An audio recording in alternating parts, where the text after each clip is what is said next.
offense. It is true that when we are talking about the political history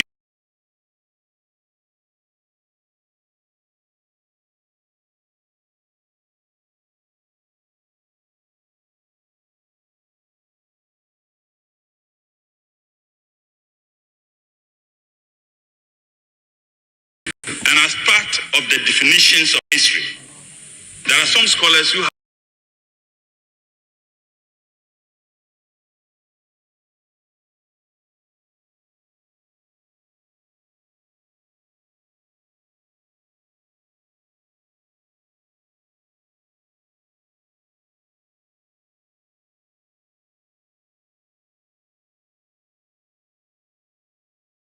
so we want the source. Mr. Speaker, they should go and read the SHS history book. They should go and read that. And in fact, topics in West African history, written by no less a person than Professor Edu Wahin. They should go and read their writings. But you see, but what other source do you want? So, Mr. Speaker, that is the source.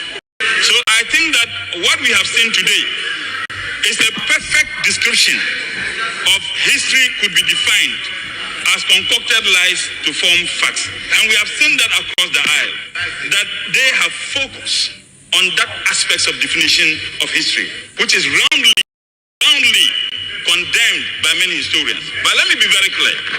Mr. Speaker, the reason why when we talk about the history of this country, we do so because there is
Mr. Speaker,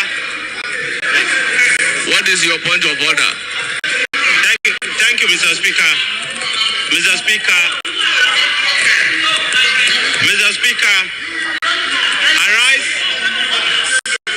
arise on a point of order or based on your ruling the last time. Mr. Speaker, I want to state that my honorable colleague has the right to debate forcefully, but we should learn from history. Mr. Speaker, we regret the last time what happened. I think we are going back to that same thing again. Mr. Speaker, Mr. Speaker, I was the same person. Mr. Speaker, Mr. Speaker, I will urge, at least I've been in this for 20-something years, I will urge that my colleague does not provoke people to say things that will bring pain to people in this house. It will not be good for people to say things or respond that will bring pain to people in this house. I beg you, please, I beg you, just stay away from it. It won't help anybody. Honorable, if people want to get up and say things, it will bring a lot of pain to this house. So I beg you, please, stay out of it. Yes, Honorable Mutala, your statement referring to anybody as criminal, please withdraw. Well, Mr. Speaker, Mr. Speaker, everything I said here. Honorable Mutala, kindly withdraw. Mr. Speaker, I withdraw. But let me make my points. Mr. Speaker, did I hear? Speaker, sit down.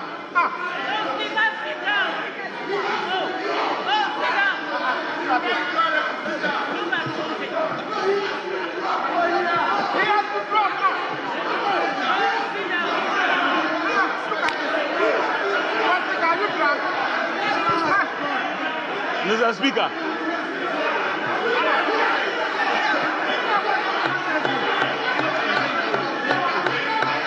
well, are you supporting a military coup? Are you supporting a military coup? Is that what you're supporting? Supporting a military coup?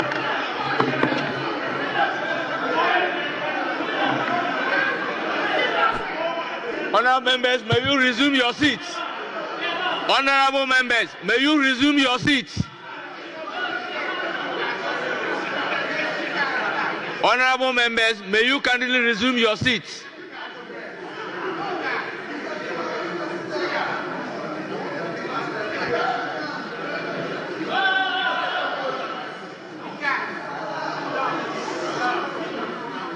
Honorable Mutala, once again, limit yourself to the memorandum accompanying the bill and the report of the committee. Mr. Speaker, I think that I remember when I was a student at Kulkuli School.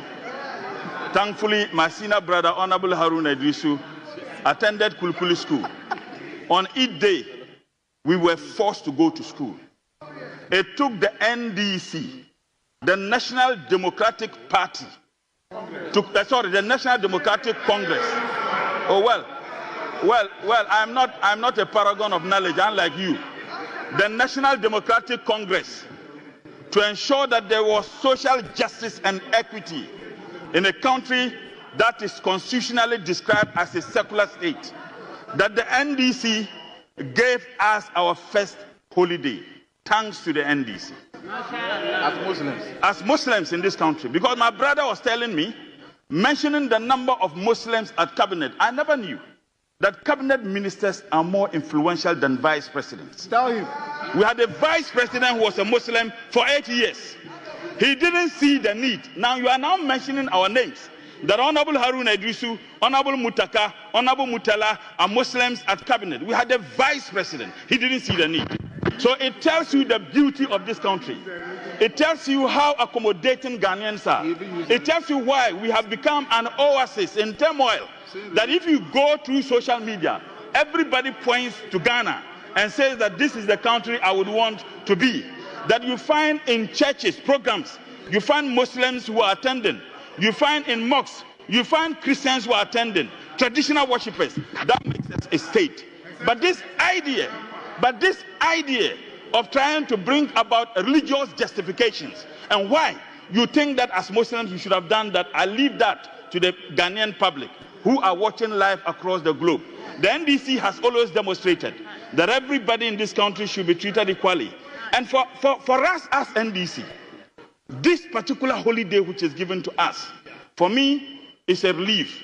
Because I still remember as a little boy attending school that the agony I went through to go to school on Eid Day when my colleagues were celebrating. We can only thank His Excellency President Mahama and thank the National Democratic Congress. And Right Honorable Speaker, that explains why, even though my grandfather was one of the founding fathers of the UP tradition, Honorable Mutala